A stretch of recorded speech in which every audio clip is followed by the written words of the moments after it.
नमस्कार मित्रों, मेरे इस चैनल पर आप सभी लोगों का हार्दिक अभिनंदन है।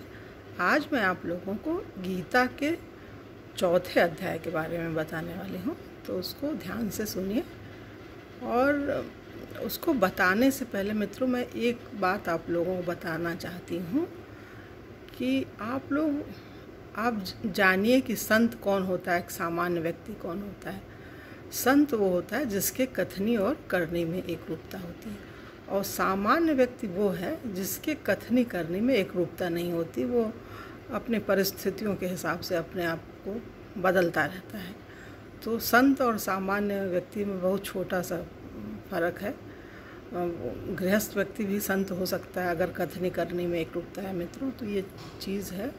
और दूसरी चीज़ और है, आप सिखा तो वह सब सकते हैं जो आप जानते हैं, लेकिन प्रतिलिपि आप उसी की बना सकते हैं जो आप अंदर से होते हैं। तो आप वैसा ही बनाएंगे। और भलाई परमात्मा का निराकार रूप है। भलाई को केंद्र में ही रखकर कोई काम करना चाहिए मित्रों, तभी सफलता मिल सकती है, वरना सफलता बहुत कठिन है। कल सुशांत ने अपना आत्महत्या कह लीजिए, इसको आत्महत्या किया, तो इसको क्या बोलेंगे? ये अति महत्वाकांक्षी होना या क्या डिप्रेशन, ये क्यों होता है मित्रों? ये इसीलिए होता है कि हमारे अंदर नैतिक शिक्षा का अभाव है। इसकी जानकारी हमें गुरुजनों से लेना पड़ेगा, अच्छी किताबों को पढ़ना पड़ेगा। और जो गीता है, ये गीता में इसमें हर समस्या का समाधान है। भक्त और भगवान का वार्तालाप चल रहा है मित्रों। अर्जुन बहुत परम भक्त है और भगवान कृष्ण तो है ही हैं भगवान। तो ये जीवन की जो समस्याएं हैं, जो वेदना है, जो कष्ट है, जो दुख है, जो अवसाद है, उनसे निकलने का इसमें बहुत ही कारगर उपाय है। अगर आप लोग इसको ध्यान से सुनेंगे तो हर समस्या का समाधान होगा। और प्रेरित कीजिए आप अपने घर में सभी लोगों को, जो बच्चे हैं, छोटे ही हैं, उनको आदत डालिए गीता पाठ करने का। नहीं तो कम से कम मोबाइल पे सुन ही लें। 10-15 मिनट अगर डेली सुन लेंगे, इससे भी उनको लाभ होगा। सोते समय इस तरह की अगर ये चीज़ें सुन करके सोएंगे तो नींद भी अच्छी आएगी, समस्या का समाधान होएगा। दूसरे दिन काम में मन लगेगा, काम में एक सार्थक परिणाम आएगा, जिससे सुख शांति मिलेगी मित्रों। तो हम यही कहना चाहते हैं, गीता ज्ञान अद्वितीय है, ये बहुत ज़रूरी है लेना मित्रों। तो ठीक है, हम अपने विषय पे आते हैं मित्रों, शुरू करते हैं। भगवान क्या बोल रहे हैं अर्जुन से, तो इसको ध्यान से सुनिए। भगवान बोल रहे हैं, मैंने इस अविनाशी योग को सूर्य से कहा था। सूर्य ने अपने पुत्र वैवस्वत मनु से कहा, और मनु ने अपने पुत्र राजा इक्ष्वाकु से कहा था। हे परम तप अर्जुन, इस प्रकार परंपरा से प्राप्त इस योग को राजर्षियों ने जाना, किंतु उसके बाद वह योग बहुत काल से इस पृथ्वी लोक में लुप्त हो गया, समाप्त हो गया। तू मेरा भक्त और प्रिय सखा है, इसलिए वही यह पुरातन योग आज मैंने तुझको कहा है, क्योंकि यह बड़ा ही उत्तम रहस्य है।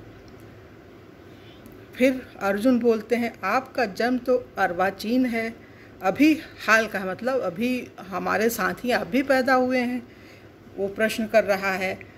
और सूर्य तो बहुत पुराना है, फिर ऐसे कैसे? तो भगवान ने उनको समझाया, हे परम तप अर्जुन, मेरे और तेरे बहुत से जन्म हो चुके हैं, उन सबको तू नहीं जानता, किंतु मैं जानता हूँ।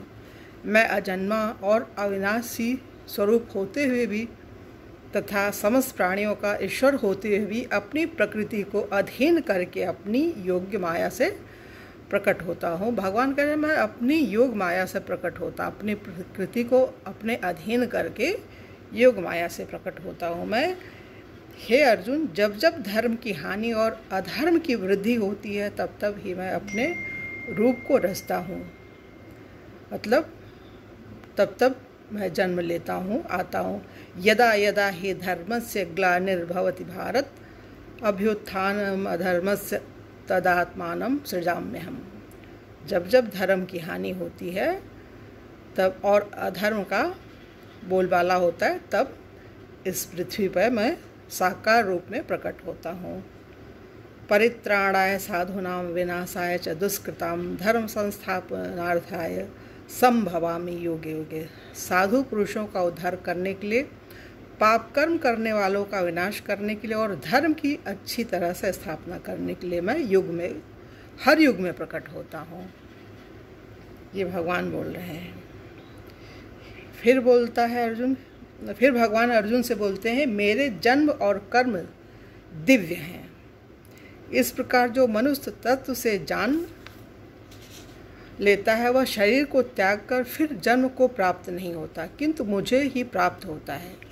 मतलब जो आदमी हमें जान लेता है, जो व्यक्ति, वो मृत्यु के पास उसे मोक्ष मिल जाता है, वो हम ही को प्राप्त होता है। उसको बार बार जन्मना मरना नहीं पड़ता, बार बार इस जीवन में नहीं आना पड़ता है जन्म लेकर के। पहले भी जिनके राग, भय और क्रोध सर्वथा नष्ट हो गए थे और जो मुझ में अनन्य प्रेम पूर्वक स्थित रहते हैं, ऐसे मेरे आश्रित रहने वाले बहुत से भक्त उपर्युक्त ज्ञान रूप तप से पवित्र होकर मेरे स्वरूप को प्राप्त हो चुके हैं। फिर बोलते हैं प्रभु, भक्त मुझे जिस प्रकार भजते हैं मैं भी उनको उसी प्रकार भजता हूँ, क्योंकि सभी मनुष्य सब प्रकार से मेरे ही मार्ग का अनुसरण करते हैं। भगवान बोल रहे हैं, ये यथा माम प्रपद्यन्ते ताम तथैव भजाम्यहम्। इस मनुष्य लोक में कर्मों के फल को चाहने वाले लोग देवताओं का पूजन किया करते हैं, क्योंकि उनको कर्मों से उत्पन्न होने वाली सिद्धि शीघ्र मिल जाती है। लोग पूजन क्यों करते हैं? अक्सर ये बात होती है कि लोग पूजा पाठ क्यों करते हैं। तो भगवान इसमें बता रहे हैं, गीता के चौथे अध्याय में भगवान बता रहे हैं कि पूजा आखिर लोग करते क्यों हैं। मनुष्य लोक में कर्मों के फल को चाहने वाले मनुष्य इसलिए पूजा करता है कि वो कर्म का फल चाहता है। कर्मों के फल को चाहने वाले लोग देवताओं का पूजन किया करते हैं, क्योंकि उनको कर्मों से उत्पन्न होने वाली सिद्धि शीघ्र मिल जाती है। देवताओं की पूजा करने से कर्मों की सिद्धि शीघ्र ही मिल जाती है। ये भगवान स्वयं बता रहे हैं गीता के चौथे अध्याय में। मित्रों, ये चीज़ क्लियर हो गई। ब्राह्मण, क्षत्रिय, वैश्य और शूद्र, इन 4 वर्णों का समूह गुण और कर्मों के विभाग पूर्वक मेरे द्वारा रचा गया है। ये सब जो है ब्राह्मण, क्षत्रिय, वैश्य, ये सब भगवान ने स्वयं ही इनकी रचना की है। उस सृष्टि रचनादि का कर्ता होने पर भी मुझ अविनाशी परमेश्वर को तू वास्तव में अकर्ता ही जान। मैं कर्ता तो हूँ, लेकिन तुम मुझको अकर्ता ही समझो, क्योंकि कर्मों के फल में मेरी स्पृहा नहीं, कोई इच्छा नहीं। कर्म फल में मेरी कोई इच्छा नहीं, इसलिए मुझे कर्म लिप्त नहीं करते। मैं कर्मों में लगा नहीं रहता हूँ, उनके अच्छे खराब परिणाम को लेकर चिंतित नहीं होता हूँ मैं। इस प्रकार जो मुझे तत्व से जान लेता है वह भी कर्मों से नहीं बंधता। जो वास्तविकता समझ लेता है मेरी, वो कर्म से बंधता नहीं है। पूर्व काल में मुमुक्षुओं ने भी इस प्रकार जानकर ही कर्म किए हैं। मुमुक्षु माने मोक्ष की इच्छा रखने वाले लोग पूर्व काल में भी इस तरह से कर्म किए हैं। इसलिए तू भी पूर्वजों द्वारा सदा से किए जाने वाले कर्मों को ही कर। भगवान अर्जुन से कह रहे हैं, तू जो सदा से कर्म होते आ रहे हैं ऐसे ही कर्मों को कर। कर्म क्या है और अकर्म क्या है, इस प्रकार इसका निर्णय करने में बुद्धिमान पुरुष भी मोहित हो जाते हैं। कर्म और अकर्म क्या है, इससे जो बहुत बुद्धिमान होते हैं वो भी मोहित हो जाते हैं। इसलिए वह कर्म तत्व में मुझे भली भांति समझा कर कहूँगा। इसलिए वह कर्म तत्व मैं तुझे भली भांति समझा कर कहूँगा। भगवान कह रहे हैं अर्जुन से, कर्म तत्व को मैं तुमसे अच्छे तरह से समझा करके बताऊँगा कर्म तत्व है क्या, जिसे जानकर तू अशुभ से बचेगा। मतलब कर्मों के बंधन से मुक्त हो जाएगा, बच जाएगा। कर्म का स्वरूप भी जानना चाहिए। भगवान कह रहे हैं कर्म का स्वरूप क्या होता है इसको भी जानना चाहिए, अकर्म का स्वरूप भी जानना चाहिए। कर्म और अकर्म दोनों का स्वरूप और विकर्म स्वरूप भी जानना। कर्म, अकर्म और विकर्म 3 चीज़ें हैं। कर्म, अकर्म और विकर्म, इन 3 चीज़ों के बारे में भगवान बता रहे हैं अर्जुन को, जो हम लोगों को भी जानना बहुत ज़रूरी है। तो इसको ध्यान से सुनिए मित्रों। जो मनुष्य कर्म में अकर्म देखता है, जो मनुष्य कर्म में अकर्म देखता है और जो अकर्म में कर्म देखता है, वह मनुष्यों में बुद्धिमान है। जो कर्म में अकर्म देखता है और अकर्म में कर्म है वह मनुष्यों में बुद्ध है, और वह योगी समस्त कर्मों को करने वाला है, और उसी को योगी कहते हैं। वो समस्त कर्मों को करने वाला है, जिसके संपूर्ण शास्त्र सम्मत कर्म बिना कामना और संकल्प के होते हैं, तथा जिसके समस्त कर्म ज्ञान रूप अग्नि के द्वारा भस्म हो गए हैं, उस महापुरुष को ज्ञानी जन भी पंडित कहते हैं। एक बार फिर से सुनिए मित्रों इसको ध्यान से। जिसके संपूर्ण शास्त्र सम्मत कर्म बिना कामना और संकल्प के, मतलब बिना किसी इच्छा से लोग व्रत तप पूजा पाठ काम करते हैं, ये हो जाए तो ऐसे, इस तरह से वो नहीं करता है जो ज्ञानी है। तो उसका क्या होता है, ऐसे जो व्यक्ति होते हैं उनके जो समस्त कर्म होते हैं ज्ञान रूप अग्नि के द्वारा भस्म हो जाते हैं। ज्ञान से उनके इन चीज़ों का समाधान हो जाता है इस ज्ञान को प्राप्त करने से। और जो पुरुष समस्त कर्मों में और उनके फल में आसक्ति का सर्वथा त्याग करके संसार के आश्रय से रहित हो गया है और परमार्थ में नित्य तृप्त है, वह कर्मों में भली भांति बढ़ता हुआ भी वास्तव में कुछ भी नहीं करता। ये बहुत बड़ी चीज़ है मित्रों, फिर से इसको ध्यान से सुनिए। जो व्यक्ति समस्त कर्मों में और उनके फल में आसक्ति का सर्वथा त्याग, मतलब कर्म और उसके फल में उसकी कोई आसक्ति नहीं रहती कि इसका क्या, जो मैं काम कर रहा हूँ उसका क्या फल आएगा, कैसे क्या, उसको चिंता नहीं करता है, तो वो व्यक्ति जो है वो सब कुछ समझ लेता है और निश्चिंत होकर अपना काम करता है। जिसका अंतःकरण और इंद्रियों के सहित शरीर जीता हुआ है, जिसका हृदय और इंद्रियों के सहित शरीर जीता हुआ, और जिसने समस्त भोगों की सामग्री का परित्याग कर दिया है, ऐसा आशा रहित पुरुष केवल शरीर संबंधी कर्म करता हुआ भी पापों को नहीं प्राप्त होता है। ऐसे जो व्यक्ति हैं जिनका अंतःकरण और उनकी जो इंद्रियां हैं जो इधर उधर भटकाती हैं विषयों में मित्रों, तो वो अगर सही दिशा में चल रहा है वो व्यक्ति, तो वो बिल्कुल किसी प्रकार का पाप ही नहीं करेगा। वो क्या, हर चीज़ की जानकारी हो गई है ना उसको, तो वो बिल्कुल सिर्फ निर्लेप भाव से, बिना उसमें लिप्त हुए और अच्छे खराब का परिणाम, वो खाली सही कर्म करेगा। अच्छे खराब का परिणाम तो उसको पता होएगा कि अच्छे का अच्छा और खराब का खराब, लेकिन वो इससे चिंता नहीं करेगा और अपना काम करता रहेगा निष्पाप होकर के। जो बिना इच्छा के अपने आप प्राप्त हुए पदार्थ में सदा संतुष्ट रहता है, जिसमें ईर्ष्या का सर्वथा अभाव रहता है। भगवान बोल रहे हैं, ये बहुत बड़ी चीज़ है मित्रों। जो बिना इच्छा के अपने आप प्राप्त हुए, इच्छा नहीं करता है, सुख हो दुख हो अच्छा खराब, भविष्य में क्या पता है क्या घटना घटने वाली, क्योंकि वो अनंत जन्मों का कर्म फल व्यक्ति को भोगना पड़ता है। तो कौन सी घटना कब घटने वाली है, इसके लिए जो योगी जन होते हैं, समझदार व्यक्ति होते हैं, भगवत भक्त होते हैं, वो चिंता नहीं करते हैं।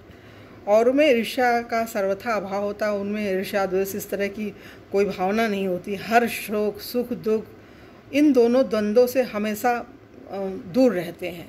ऐसा सिद्ध और सिद्धि में सम रहने वाला कर्मयोगी कर्म करता हुआ भी उनसे नहीं बनता। ऐसे व्यक्ति कोई भी प्रकार के कर्म करते हैं तो वो कर्म से बंधे हुए नहीं होते हैं, मुक्त भावना से कोई भी काम करते हैं, और काम तो करते हैं और काम सही ही करते हैं। ऐसे लोग जिसकी आसक्ति सर्वथा नष्ट हो गई है, जो देहाभिमान और ममता से रहित हो गया है। ये बहुत बड़ी चीज़ है मित्रों। आसक्ति, किसी प्रकार की आसक्ति ये अच्छी चीज़ नहीं है।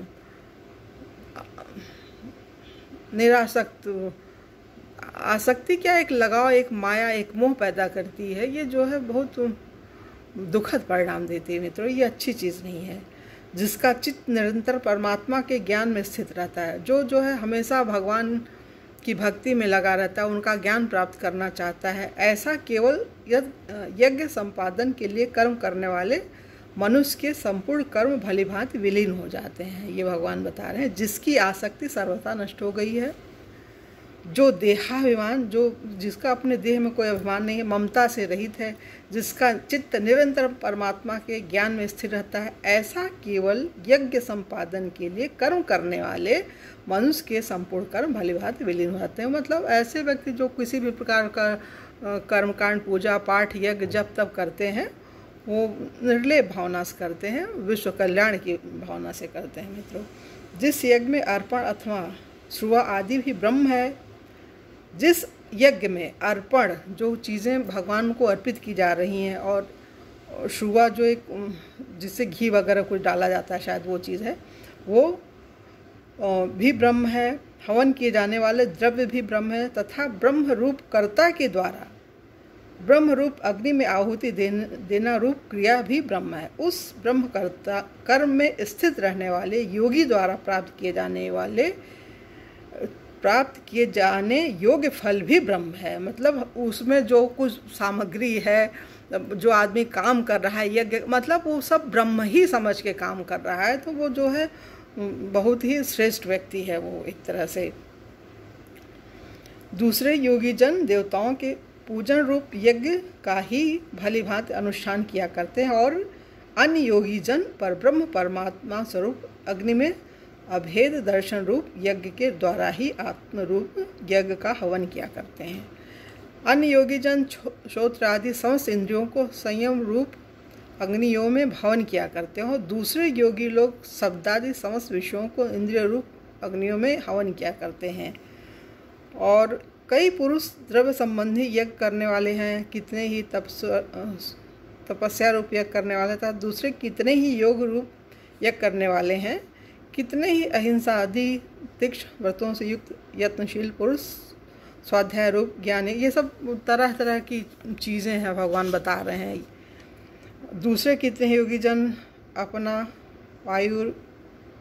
अपान वायु में प्राण वायु को हवन करते हैं। ऐसे ही इस तरह से भगवान ने बहुत सारी चीज़ें बताई मित्रों इसमें। इसी प्रकार और भी बहुत तरह के यज्ञ वेद की वाणी में विस्तार से कहे गए हैं। उन सबको तू मन, इंद्रिय और शरीर की क्रिया द्वारा संपन्न होने वाले जान। इस प्रकार तत्व जानकर उनके अनुष्ठान द्वारा तू कर्म बंधन से सर्वथा मुक्त हो जाएगा। हे परम तप अर्जुन, द्रव्यमय यज्ञ की अपेक्षा ज्ञान में अत्यंत श्रेष्ठ है। भगवान पूजा पाठ और हवन से अच्छा ज्ञान प्राप्त करने के लिए बोल रहे हैं कि मतलब ज्ञान यज्ञ सबसे बड़ा यज्ञ होता है। मतलब ज्ञानार्जन करो, किसी भी चीज़ के बारे में जानकारी प्राप्त करना। ये चीज़ दुर्गा सप्तशती में भी माँ दुर्गा ने कहा है। प्रथम, मध्यम और उत्तर चरित्र में मैया ने बताया है कि हमें जो है जब तब पूजा पाठ ये ठीक है, अच्छा लगता है, लेकिन आप साल भर इसको कीजिए और वही चीज़ एक नवरात्र में अगर कर लीजिए, पूरा एक दिन अच्छे से एक नवरात्र में, तो उससे मैं ज़्यादा खुश होती हूँ। जब तब यज्ञ पूजा पाठ वो मतलब दूसरे नंबर पे है। ज्ञान यज्ञ जो अगर इन चरित्रों को पढ़ लेता है, माँ बोलती है उनसे, मैं यही चीज़ भगवान भी गीता में बोल रहे हैं कि ज्ञान सर्वश्रेष्ठ चीज़ है। जब तब पूजा पाठ से ज्ञान यज्ञ ज़्यादा अच्छा है। किसी बारे में, किसी चीज़ के बारे में जानकारी प्राप्त करना वो ग्रंथों से मिल जाता है। वेद, शास्त्र, इतिहास, पुराण जो कुछ है वो सब कुछ सही बताते हैं, उनकी जानकारी ज़्यादा श्रेष्ठ होती है। जिसको जानकर फिर तू इस प्रकार मोह को नहीं प्राप्त होगा। हे अर्जुन, जिस ज्ञान के द्वारा तू संपूर्ण भूतों को निःशेष भाव से पहले अपने में और फिर पीछे मुझ सच्चिदानंद परमात्मा में देखेगा। यदि तू अन्य सब पापियों से भी अधिक पाप करने वाला है तो भी तू ज्ञान रूप नौका रूप निसंदेह संपूर्ण पाप समुद्र से भली भांति तर जाएगा। क्योंकि हे अर्जुन, जैसे प्रज्वलित अग्नि ईंधनों को भस्म कर देता है, वैसे ही ज्ञान रूप अग्नि संपूर्ण कर्मों को भस्म कर देता है। मतलब ज्ञान से ही हर समस्या का समाधान हो सकता है। मित्रों, ये बता रहे हैं भगवान। संसार में ज्ञान के समान पवित्र करने वाला निसंदेह कुछ भी नहीं कर। मतलब ज्ञान से पवित्र कोई वस्तु है ही नहीं इस दुनिया में, भगवान बोल रहे हैं। जितेंद्रिय, साधन परायण और श्रद्धावान मनुष्य ज्ञान को प्राप्त होता है तथा ज्ञान को प्राप्त होकर वह बिना विलंब के तत्काल ही भगवत प्राप्ति रूप परम शांति को प्राप्त हो जाता है। मतलब ज्ञान से ही भगवान की प्राप्ति होती है, भगवान बता रहे हैं। विवेकहीन और श्रद्धा रहित संशय युक्त मनुष्य परमार्थ से अवश्य भ्रष्ट हो जाता है। ऐसे संशय युक्त मनुष्य के लिए न यह लोक है, न परलोक और न सुख ही है। हे धनंजय, जिसने कर्मयोग की विधि से समस्त कर्मों का परमात्मा में अर्पण कर दिया है और जिसने विवेक द्वारा समस्त संशयों का नाश कर दिया है, ऐसे वश में किए हुए अंतःकरण वाले पुरुषों को कर्म नहीं मानते। मतलब जिन्होंने ज्ञान प्राप्त कर लिया है वो फिर किसी भी मोह माया बंधन इन सबों में पड़ते नहीं हैं और उन्हें निश्चित ही भगवान की प्राप्ति होती है। ये भगवान बता रहे हैं चौथे अध्याय में। मित्रों, तो आज ये चौथा अध्याय पूरा हुआ। कल हम आप लोगों से पुनः मिलेंगे। तब तक के लिए जय हिंद, जय भारत, ओम शांति, ओम शांति।